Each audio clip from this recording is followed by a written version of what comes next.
तुम्ही आत्ता जो प्रश्न विचारला नवीन विषय आहे का? विषय तर रोज नवीन नवीन आहेत, मात्र काही विषय हे खूप वर्षांपासून जसेच्या तसे आहेत. मी गेले काही दिवस कुठे माझी काही प्रतिक्रिया दिलेली नव्हती, कारण गणपती उत्सव होता. त्याच्यानंतर आता आपला दसरा मेळावा होणार. साहजिकच आहे, दसरा मेळाव्यात मला जे बोलायचं ते मी विस्ताराने बोलणारच आहे. आज मात्र मी जरा अस्वस्थ आहे, उद्विग्न आहे. तो एवढ्यासाठी, सध्या आरोग्य यंत्रणेचे जे काय 3:13 वाजलेले आहेत, 12 वाजलेले आहेत, ते बघितल्यानंतर खरोखर संताप येतो. कारण महाराष्ट्रामध्ये जेव्हा जगभरामध्ये कोरोनाचं संकट होतं तेव्हा महाराष्ट्रामध्ये महाविकास आघाडीचं सरकार होतं. मी मुख्यमंत्री होतो. आज मी मुख्यमंत्री नाही आहे, सरकार महाविकास आघाडीचं नाही आहे. महाराष्ट्र तोच आहे, आरोग्य यंत्रणा तीच आहे. पण ज्या आरोग्य यंत्रणेने एक जग व्यापून टाकलेलं संकट, त्या संकटाचा सामना केला, यशस्वीपणाने केला, त्याच महाराष्ट्राची दुर्दशा हे सरकार बदलल्यानंतर चव्हाट्यावरती आलेली आहे. कोरोनाच्या काळामध्ये मग मुंबई मॉडेल असेल, महाराष्ट्र असेल, याच यंत्रणेने हेच डॉक्टर होते, डीन होते, परिचारिका त्याच होत्या, वॉर्ड बॉय तेच होते.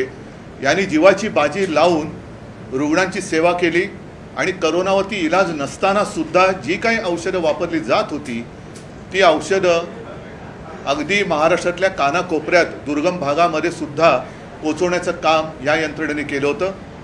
माझ्या माहितीप्रमाणे कदाचित महाराष्ट्र हा पहिला किंवा एकमेव असा प्रदेश आहे, राज्य आहे की दुर्गम भागात ड्रोननी सुद्धा औषधं पुरवठा केला गेला होता. ड्रोननी सुद्धा औषधं पुरवली होती. मी स्वतः नंदुरबारच्या एका टोकाच्या लसीकरण केंद्राला भेट दिली होती.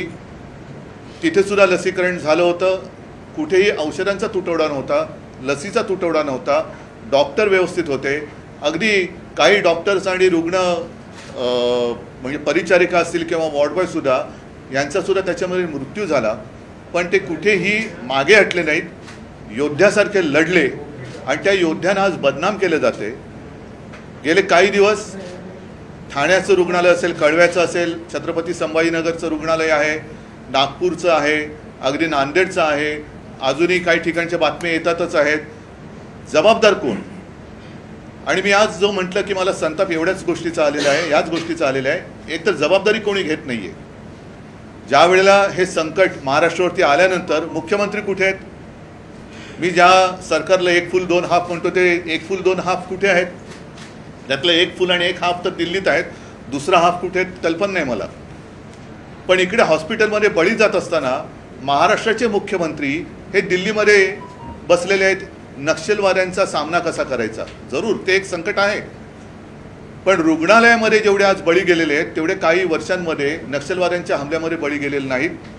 मुख्यमंत्र्यांचं आणि दुसऱ्या हाफ उपमुख्यमंत्र्यांचं कर्तव्य होतं की या ठिकाणी जाऊन तुम्ही नेमकं काय आहे हे कारण शोधलं पाहिजे. नांदेडच्या डीनवरती सर्वोच्च मनुष्यवधाचा गुन्हा दाखल केलेला आहे. ठीक आहे, जो कोणी गुन्हेगार असेल, जर गुन्हेगार असेल तर जरूर त्याला शिक्षा द्या. पण नेमकं नांदेडच्याच डीनवरती सर्वोच्च मनुष्यवधाचा गुन्हा का दाखल केला गेला?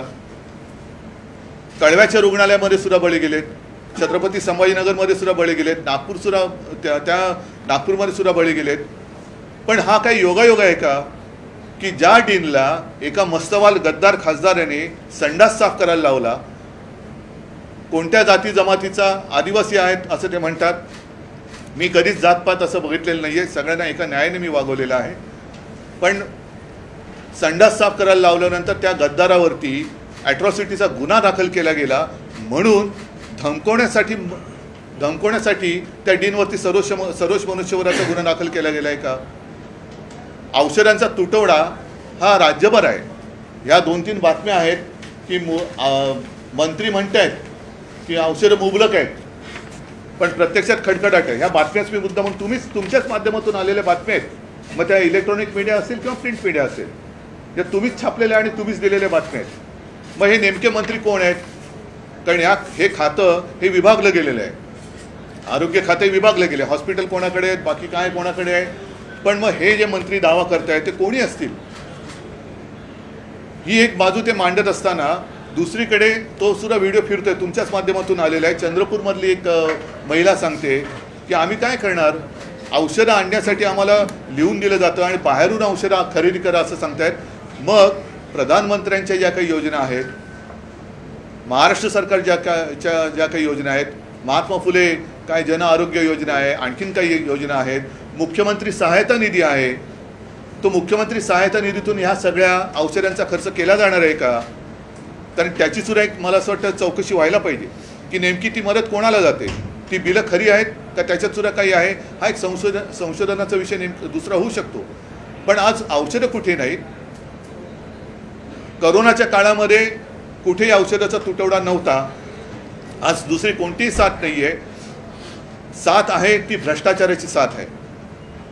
अगदी आरोग्य खात्यातली ज्या काही पोस्टिंग आहेत त्याच्यासाठी सुद्धा रेट कार्ड ठरवलं गेलेलं आहे असं म्हणतात, असं माझं कानावरती येतं आहे. अगदी औषधं खरेदी सुद्धा आता दरानुसारच, म्हणजे निविदा प्रक्रिया होणार बंद. मग हे कोणत्या तोंडाने भ्रष्टाचारावरती बोलणार? निविदा प्रक्रियेशिवाय जर का औषध खरेदी करणार असाल तर याचा अर्थ तुम्ही सरळ सरळ भ्रष्टाचाराला दार उघडं करून देत आहात. आज सुद्धा जिथे जिथे औषध खरेदी झालेली नाहीत किंवा औषधं पोचलेली नाहीत तिकडे कोणाचे दलाल बसलेत का याची सुद्धा CBI चौकशी झाली पाहिजे. कारण जर मागे तुम्हाला कल्पना आहे युतीचं सरकार होतं तेव्हा धरण फुटलं तर खेकड्यांमुळे धरण फुटलं होतं. अशी काही खेकडे त्यांच्या हातामध्ये हा कारभार गेलेला आहे का की जे एक हे जे काही धरण आहे ते फोडून भ्रष्टाचाराचं पाणी आपल्या शेतामध्ये वळवत आहेत, असं काही आहे का? हा सगळा जो प्रश्न आहे, मला असं वाटतं हे सरकार आज सामराने सुद्धा अग्रलेख लिहिलेला आहे, यमाचा दरबार यांनी स्थापलेला आहे. हे सरकार हे नंतर आज आता गोरेगावला पहाटे आग लागली, मुख्यमंत्र्यांनी लगेच मृतांना मदत जाहीर केली, ठीक आहे, ती करायलाच पाहिजे. पण नुसतं मृतांच्या नातेवाईकांना मदत देऊन भागतंय का? ज्यांचा जीव जातोय ते जीव काय कोणी परत आणू शकत नाही. यांच्याकडे स्वतःच्या जाहिराती करायला पैसे आहेत. हे सरकार, ह्या सरकारला खोके सरकार म्हणतात. ते कशामुळे म्हणतात तुम्हाला माहिती आहे? त्याच्यासाठी यांच्याकडे खोके आहेत. गुजरातमध्ये जाऊन मजामस्ती करायला, गुवाहाटीला जाऊन मजामस्ती करायला, गोव्यात जाऊन टेबलवरती नाचायला यांच्याकडे पैसे आहेत. पण महाराष्ट्रातील रुग्णांचे जीव वाचवायला यांच्याकडे पैसे नाहीत. असंच सरकार, या सरकारची आता मला असं वाटतं निपक्षपातीपणाने CBI चौकशी झाली पाहिजे. मी निपक्षपातीपणाने एवढ्यासाठी म्हटलं कारण काही जणांवरती जे गुन्हे दाखल केले गेले होते त्यांच्या चौकशीचा फार्स करून त्यांना क्लीन चिट देण्यात आली. हा चौकशीचा फार्स आहे. म्हणजे नुसते विरोधकांच्या मागे चौकशीचं शुक्लकाष्ट लावायचं आणि स्वतःच्या भ्रष्टाचाराला मोकाट कुरण सोडून त्याच्यावरती चराला द्यायचं, हा काही कारभार नाही आहे. आणि या सरकारबद्दल मी एक फुल दोन हाफ जे म्हटलं त्यातले दुसरे जे उपमुख्यमंत्री आहेत अजितदादा पवार, ते जेव्हा आमच्यामध्ये होते, विरोधी पक्ष नेते होते, त्यांनी कोर्टाने या सरकारवरती मारलेले ताशेरे जे होते ते भर सभेत बोलले होते. ते ताशेरे म्हणजे हे सरकार नपुसक आहे. कोर्टाला हे कळलेलं आहे की हे सरकार कसं आहे. अगदी सर्वोच्च न्यायालयाला सुद्धा कळलेलं आहे. पण हे सरकार आता लवकरात लवकर घालवलं पाहिजे, कारण ह्याच्या या भ्रष्ट कारभारामुळे लोकांचे आता बळी जायला लागलेले आहेत. आणि म्हणून मला असं वाटतं की जनतेने सुद्धा आता जागं झालं पाहिजे. मी महाराष्ट्रातल्या तमाम शिवसैनिकांना आणि शिवसेनेच्या पदाधिकाऱ्यांना एक विनंती करतोय की ज्या काही तक्रारी माझ्यापर्यंत पोचत आहेत त्या काही माध्यमातून सुद्धा येत आहेत, काही माझ्या शिवसैनिकांच्या माध्यमातून पण येत आहेत. सर्वांना सांगतोय आपापल्या जिल्ह्यातील, आपापल्या तालुक्यातील सरकारी रुग्णालयात जाऊन तिथल्या डीनना आणि डॉक्टर्सना विश्वासात घेऊन, कारण ते गुन्हेगार नाही आहेत, औषधाचा पुरवठा होत नाही हा काही त्यांचा दोष नाही आहे, पण वस्तुस्थिती जी काही आहे, कुठे कुठे हॉस्पिटलमध्ये औषधं किती पोचलेली आहेत, किती तुटवडा कधीपासून आहे. कारण मला आठवतं आहे की जोपर्यंत आमचं सरकार होतं तोपर्यंत महाराष्ट्रामधल्या प्रत्येक सरकारी हॉस्पिटलमध्ये किती कोणत्या म्हणजे रोज किती साठा आहे, तो साठा आणि पुरवठा हे सगळं कॉम्प्युटराईज होतं. ती पद्धत आज चालू आहे का? नसेल तर ती कोणी बंद केली? आणि जो मंत्री ज्याला कळलं की हाफकिनच्या माध्यमातून औषध खरेदी होते तर त्यांनी विचारले की कोण आहे हाफकिन.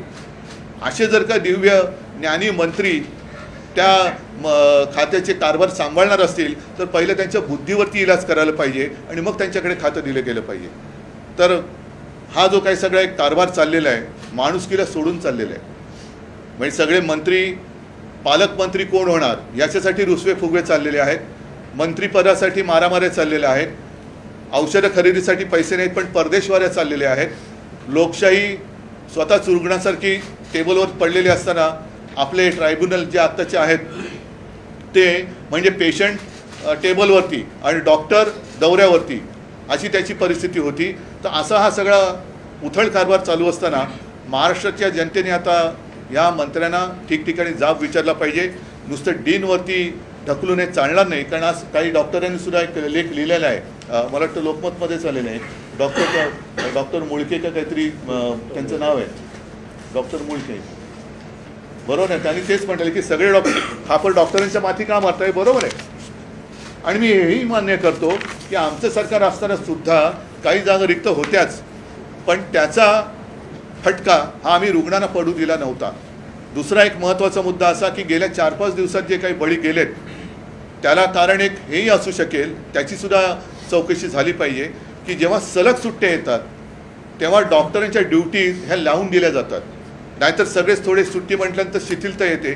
खाजगी रुग्णालयामध्ये सुद्धा एक सुट्टीचा नाही म्हटलं तरी वातावरण असतं, कारण डॉक्टरसुद्धा माणसं आहेत.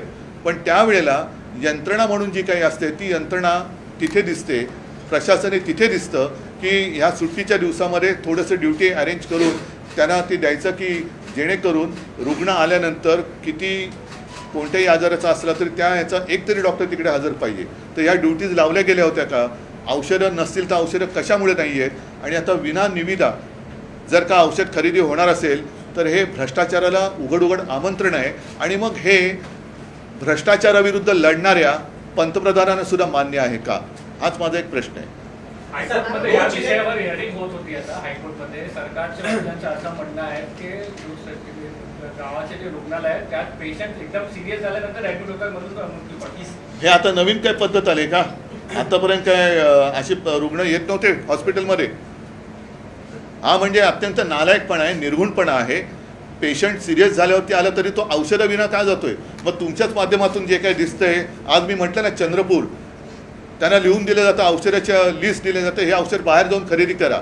मग जर का पेशंट सिरियस असेल तर त्या चिंतेत असलेल्या रुग्णांना तुम्ही बाहेर जाऊन औषधं खरेदी करून आणायला होतं का? तुमच्याकडे औषधं का नाही? पेशंट सिरियस असेल किंवा नसेल पण इलाज करणे तुमचं काम आहे. म्हणून तर तुम्ही सरकारी हॉस्पिटल ती यंत्रणा उभी केलेली आहे. तिकडे औषधाचा पुरवठा होतोय की नाही? आणि जर आता पुन्हा सांगतोय विदाऊट टेंडर औषध खरेदी करणार असाल तर मग चौकशी कोणाची चौकशी करणार? राज्य सरकारने जे कारण दिले न्यायालयामध्ये आता त्यांचं म्हणणं की मनुष्यबळ कमी आहे आणि त्यामुळे अशा प्रकारचे मृत्यू घडतात. त्यानंतर खडसर म्हणजे उच्च न्यायालय सुद्धा मनुष्यबळ, मी पुन्हा एकदा सांगतो, मनुष्यबळ किंवा काय मी असं म्हणतच नाही की आमच्या वेळेला मनुष्यबळ पूर्ण होतं. आमच्या वेळेला सुद्धा कमी होतंच. पण त्या मनुष्यबळावरतीच आम्ही करोनाचा सामना केला होता. त्याच मनुष्यबळावरती तेच डॉक्टर होते, हीच यंत्रणा होती. पण त्याच्यात रुग्णांची संख्या खूप होती, औषधं म्हणजे इलाज नव्हता. तरी देखील जी काय औषधं वापरली जात होती त्या औषधांचा कुठे आम्ही तुटवडा होऊ दिला नव्हता, ऑक्सिजनचा दिला नव्हता. आता मात्र तसली साथ नसताना भ्रष्टाचाराची साथ आलेली आहे, त्याचे हे बळी आहेत. हाईकोर्टाने सांगितलेले की जर याच्या पुढे मनुष्यबळ की कमी की वजह से या फिर मैन पावर या दवाई की कमी की वजह से कोई भी मौत होती तो उसे हम बर्दाश्त नहीं करेंगे. नांदेड नाही, पण त्याच्यावरती काय होते, मी पूर्ण कोर्टाचा आदर करून बोलतोय की कोर्टाने कुठेतरी यांना धडा शिकवला पाहिजे, एक कुठेतरी कारवाई केली पाहिजे. त्याच्याशिवाय सुधारणार नाही. कारण कोर्टाने ताशेरे मारल्यानंतर यांच्याकडनं वेळ मारून नेली जाते आणि पुन्हा कोण अशी दुर्घटना घडल्यानंतर पुन्हा तेच येरे माझ्या मागल्या ते सुरू होतं. म्हणून मला असं वाटतं की एकदा यांना दणका कोर्टाने दिला पाहिजे. विशेष म्हणजे सर्वोच्च न्यायालयाने सुद्धा आता लोकशाहीचा जास्त अंत न पाहता निर्णय दिला पाहिजे. जून महिन्यामध्ये मेडिकल कॉलेजेसमधल्या सर्व जवळपास 400 डॉक्टरांच्या घाऊक बदल्या मोठ्या प्रमाणात झाल्या होत्या आणि त्यामुळं भाऊक की भाऊक मोठ्या प्रमाणात नाही म्हणून म्हटलं भाऊक म्हणजे भावना नाही, त्या भाऊकचा अर्थ तुम्हाला कळला असेल.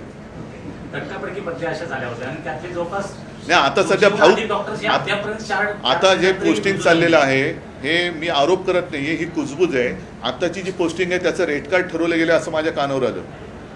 उद्धवजी, तुम्ही विद्यमान सरकारच्या आरोग्य व्यवस्थेवर म्हणजे त्यांच्या माध्यमातून जी आरोग्य व्यवस्था सुरू आहे त्यावर चिंता व्यक्त करत आहात, पण विद्यमान सरकार तुमच्या नेतृत्वाखाली झालेल्या प्रकारांकडे बोट दाखवते.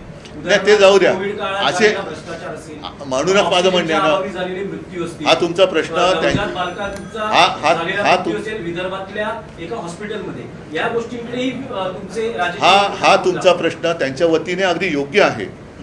हा तुम्ही त्यांच्या वतीने विचारलेला प्रश्न मला अगदी योग्य आहे, पण तरी देखील मी अभिमानाने सांगेन की त्यावेळेला करोना काळामध्ये महाराष्ट्र सरकारने केलेलं काम हे सर्वोत्तम आहे म्हणून जागतिक दर्जावरती गौरव त्याचा झाला होता.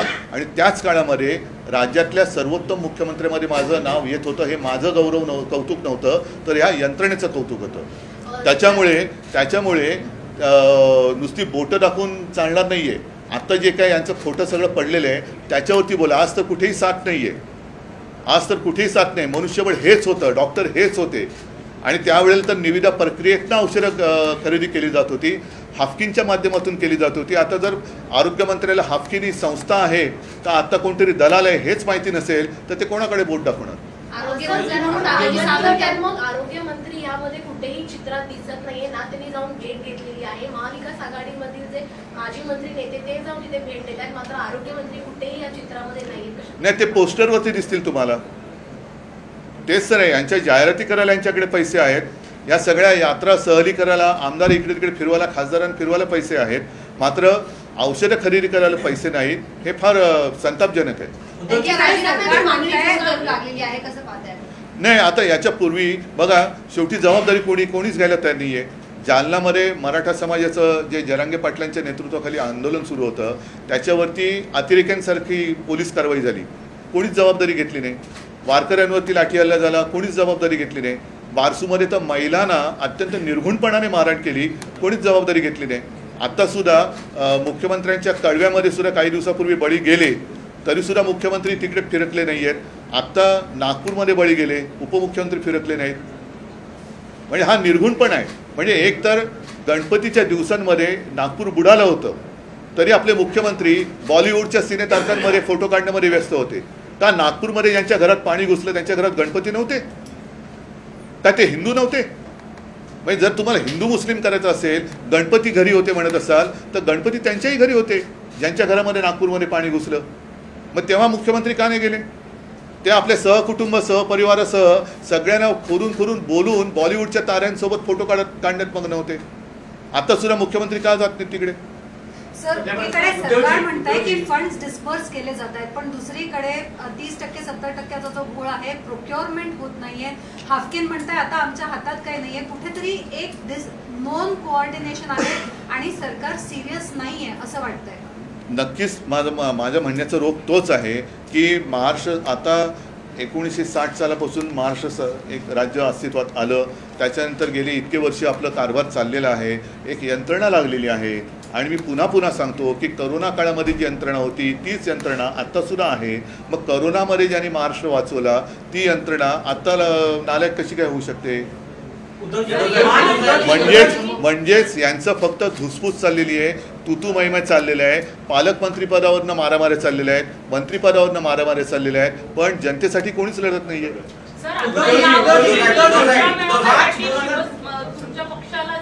त्याच्यावरती मी नंतर बोलेन आणि दसरा मेळाव्यात मला जे बोलायचं ते मी बोलेन. मृत्यू झालेले त्या ठिकाणी तुम्ही प्रत्यक्ष जाऊन काही माहिती घेणार का किंवा पाहणी करणार आहात? काय जाऊन पाहणी करू? हे जर असंच दिसत असेल तर पाहणी तरी काय करायची? गेलेल्या माणसांबद्दल जाऊन सांत्वन तर करायला पाहिजे, हा भाग वेगळा. पण माझं म्हणणं तेच आहे की असं मी कोणीच नाही आहे, मी मुख्यमंत्री नाही आहे. आणि जसा तुम्ही प्रश्न विचारला, माझा पक्षही चोरला आहेत, चिन्हही चोरलेत, पण ज्यांनी चोरलंय ती चोर मंडळी इकडे काय नाही जात. काम त्यांचं आहे, कर्तव्य त्यांचं आहे. आणि हे सुद्धा जर आम्ही करायचं असेल तर मग हे कशाला पाहिजेत? आमचं सरकार पाडलंच कशाला? आम्ही तर करतच होतो काम. मग आता हे जात का नाही? चोर कंपनी जात का नाही तिकडे? मार्च 2023 मध्ये एक बॉडी बनवण्यात आली, पण 6 महिने झालेले आहेत, अजूनही मेंबर. आणखीन एक गोष्ट मला सांगा, करोनाच्या काळामध्ये आमच्या सरकारने एक टास्क फोर्स निर्माण केला होता.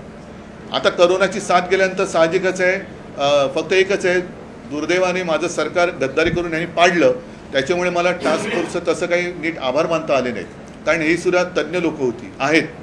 आता तो टास्क फोर्समध्ये रद्द केला गेला आणि नवीन टास्क फोर्स नेमला. त्याच्यामध्ये मला वाटतं लष्कराच्या सुद्धा अधिकारी एक त्या महिला आहेत त्यांना घेतलेले आहे. मग हा टास्क फोर्स करतोय काय?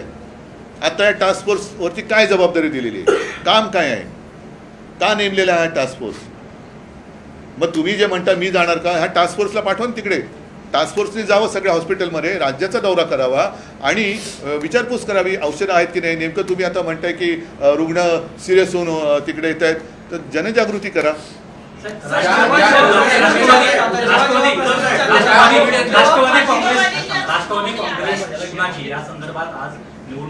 मला आज त्याच्याबद्दल काही बोलायचं नाहीये, मला फक्त महाराष्ट्राच्या आरोग्याबद्दल.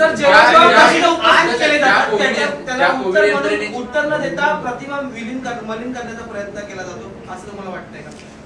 म्हणजेच त्यांच्यामध्ये कर्तृत्व नाहीये ना, त्यांच्यामध्ये कर्तृत्व नाहीये, फक्त चिखलफेक त्यांची चाललेली आहे, चिखलफेक चाललेली आहे. हायकोर्टात आज सुनावणीच्या वेळी अटॉर्नी जनरलने सांगितलेले की नांदेडमध्ये जी काही घटना झाली आहे त्याच्यासाठी कोणालाच आपण जबाबदार ठरवू शकत नाही. पण म्हणजे काय, म्हणजे काय?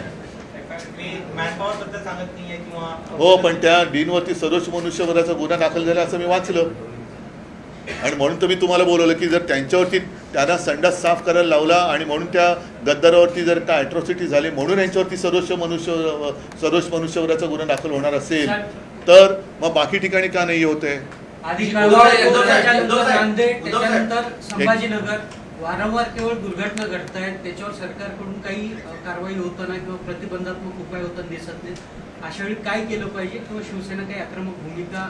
बघा, शेवटी असं आहे, शिवसेना आक्रमक भूमिका घेणार. आक्रमक भूमिकेचा अर्थ तुम्हाला कळतो, म्हणजे पुन्हा याच डॉक्टरांवरचा ताण वाढणार, असंच त्याचा अर्थ झाला ना, की आम्ही आक्रमक झाल्यानंतर काहीतरी घडलं पुन्हा याच डॉक्टरांवरती ताण वाढणार. तर माझं मत असं आहे की आत्ता शिवसैनिकांना मी एक आवाहन करतोय की प्रत्येकाच्या गावात जिथे जिथे सरकारी हॉस्पिटल असेल तिथे जाऊन या डीनना, डॉक्टर्सना विश्वासात घ्या आणि त्यांना विचारा की तुमच्याकडे औषधं किती आहेत, तुमच्याकडे औषधाचा साठा हा नक्की किती दिवसांनी येतो, कोणती औषधं आहेत, अँटीबायोटिक्स आहेत का. साधारणतः आत्ता सीझनप्रमाणे जे रुग्ण असतात त्या रुग्णांना काही अँटीबायोटिक्स लागतात, सीझनप्रमाणे आजार बदलत असतात, औषधं लागतात, त्या औषधांचा साठा तुमच्याकडे आहे का? कारण मला आठवते की साधारणतः मार्च एप्रिलच्या सुमारास पुढचा पावसाळा लक्षात घेऊन आदिवासी पाडे असतील किंवा दुर्गम भाग जिकडे अतिवृष्टी असेल होत असेल किंवा दरड कोसळण्याची शक्यता असेल अशा ठिकाणी पाऊस सुरू होण्याच्या आधी काही औषधांचा साठा हा पुरवावा लागतो, म्हणजे धान्य पुरवावं लागतं. या सगळ्या काही यंत्रणा ह्या पुढचे सीझन लक्षात घेऊन आधीपासून त्यांना कामावं लावावं लागतं. उद्धव साहेब, मागील काही दिवसांपासून उपमुख्यमंत्री अजित पवार सरकारमध्ये सक्रिय दिसत नाहीये, त्यांची नाराजी असल्याचं समजतंय. तुमच्यासोबत ते उपमुख्यमंत्री होते, तुमचा अनुभव कसा आहे? सर, यालाच जोडून आहे की अजित पवार जेव्हा नाराज होतात तेव्हा काही सकारात्मक बदल जे आहेत ते त्यांच्या दृष्टीने घडून येतात असं देखील दिसून आले. माझ्या वेळेला तरी असे काही त्यांची नाराजी वगैरे कधी मी काही बघितली नव्हती. माझ्याबरोबर सगळे काही व्यवस्थित होते, उलटं ते चांगलं काम करत होते. म्हणून जी काही ज्या लोकांच्या पोटात दुखत होते त्यांच्या उरावरती आता अजितदादा बसलेले आहेत. त्याच्यामुळे खरं अजितदादांपेक्षा ज्यांच्या उरावरती बसलेत त्यांनी नाराज व्हायला पाहिजे आणि ज्यांनी त्यांना बसवलंय त्यांच्याही ते उरावर बसलेत म्हणून त्यांनी नाराज व्हायला पाहिजे. ज्या कोविड यंत्रणांचं तुम्ही कौतुक करताय त्याच मुंबई महानगरपालिकेच्या अनेक यंत्रणांची वेगवेगळ्या माध्यमातून चौकशी सुरू आहे, अनेकांना समज देखील जात आहे. ज्या कोविडमध्ये मी तुम्हाला तेच सांगितलं ना, आता दिनेशने तोच प्रश्न विचारला होता. हे स्वतः भ्रष्ट लोक आहेत आणि म्हणजे आता काय होतं, काही गोष्टी मी दसऱ्याच्या वेळेत बोलणार आहेत की कोणत्या तोंडाने चौकशी करणार, असं कोणतीही साथ नाही आहे. आणि त्यावेळेला सुद्धा जे कोविड काळातला भ्रष्टाचार म्हणतायत, मग कोविड काळाचा भ्रष्टाचार PM केअर फंडापासूनचा काढा, संपूर्ण देशाचा कारभार त्याची चौकशी करा, माझी तयारी आहे. जर मुंबई महापालिकेत घोटाळा झाला, भ्रष्टाचार झाला असा यांचा जर का समज असेल तर मग मात्र ठाणे, पिंपरी चिंचवड, नागपूर, बिगपूरपासून काश्मीर ते कन्याकुमारी तुमचं आहे ना सर्व काय समान नागरी कायदा, मग समान चौकशी करा. अगदी उत्तर प्रदेश पण त्याच्यात घ्या, गुजरात पण त्याच्यात घ्या. व्हेंटिलेटर कोणाकडनं घेतले होते, ते का बिघडले होते, या सगळ्याचा तुम्ही पर्दाफाश करा, आमची तयारी आहे. सर, या सरकारकडून वेगवेगळे मेडिकल कॉलेजेस जाहीर केले जातात, पण इकडे डॉक्टरांची भरती होत नाही असा आक्षेप डॉक्टरांनी घेतलाय. जे हॉस्पिटल्स आहेत मुंबईतले त्यांची तिकडे बदली केली जाते आणि त्यामुळे हा ताण वाढतो. तर भरती का केली जात नाही असं तुम्हाला? आता हाच तर मुद्दा आहे ना. आता त्यावेळेला नाही, मी तुम्हाला सांगितलं ना की त्यावेळेला जेव्हा मी हा कारभार बघत होतो तेव्हा तुम्हाला सर्वांना कल्पना आहे, मी ती जबाबदारी स्वतः घेतली होती एक कुटुंब प्रमुख म्हणून, आणि तुमच्याच माध्यमातून किंवा फेसबुक लाईव्हच्या माध्यमातून जनतेशी मी संवाद साधत होतो. कुठे आपल्याला काय कमतरता आहे ती त्यांना सांगत होतो, काय करावं हे सांगत होतं. तसं विश्वास देणारं आज कोणीच दिसत नाही आहे. नुसतं स्वतःच्या अंगावरचं झुरळ दुसऱ्यावरती झटकायचं हेच काम यांचं चाललेलं आहे. मात्र यांना मिरवण्याचा जो काही एक शौक आहे प्रत्येक ठिकाणी, म्हणजे गणपतीमध्ये मिरवायचं, बॉलिवूडच्या लोकांना बोलवायचं, आणखीन कुठे जाऊन मिरवायचं, हे सगळे जे काही मिरवणं आहे ना, त्या मिरवण्यापैकी काही टक्के जरी पैसा या यंत्रणेवरती वापरला तरी मला असं वाटतं राज्य सुरळीत चालेल. ठीक आहे. संजय सिंगला अटक झालेली आहे. नाही, आज मी काही बोलणार नाही या विषयावर. मी दसराल बोलेल. चला, सगळ्यांना धन्यवाद.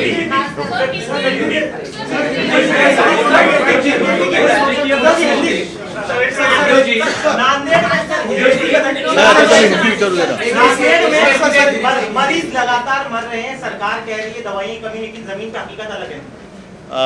सिर्फ नांदेड़ ही नहीं, कुछ दिन पहले मुंबई के नज़दीक थाना, जहाँ से मुख्यमंत्री उनके यहाँ जो हॉस्पिटल है कड़वा, छत्रपति शिवाजी महाराज हॉस्पिटल, फिर राजश्री छत्रपति शाहू महाराज शासकीय वैद्यकीय कोल्हापुर, डॉक्टर शंकरराव चौहान हॉस्पिटल नांदेड़, घाटी रुग्णालय छत्रपति संभाजीनगर, मेयो रुग्णालय नागपुर, सभी जगह पर यह दुर्घटना हुई है.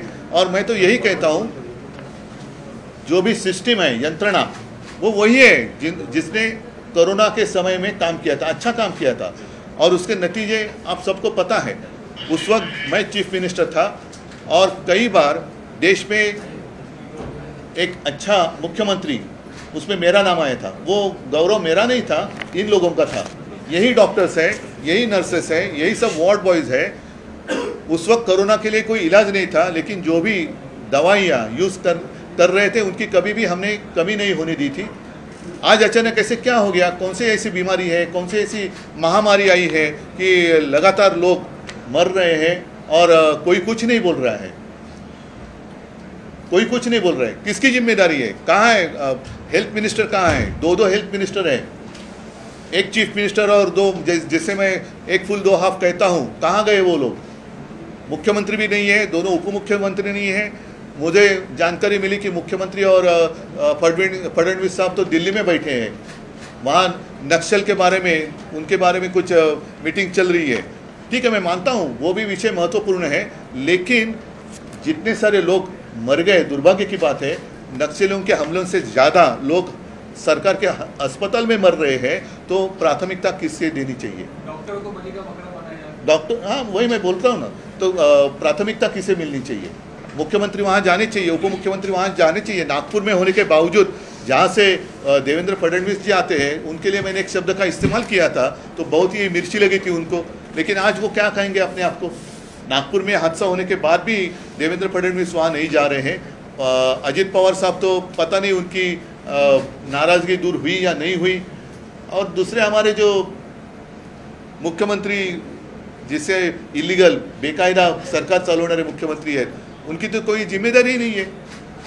और सबसे दुख की बात, दुख से भी ज़्यादा मैं कहता हूँ कि गुस्से की बात यह है कि नांदेड़ की जो डीन है, उनको एक हमारे गद्दार सांसद है, उन्होंने शौचालय, संडास साफ करायला लावलेला, और उसके लिए उनके ऊपर एट्रोसिटी की केस हो गई. और उसका नतीजा ये हुआ कि उनको अभी उनके ऊपर केस दाखिल कर दी गई, सदोष मनुष्यवधाचा गुन्हा.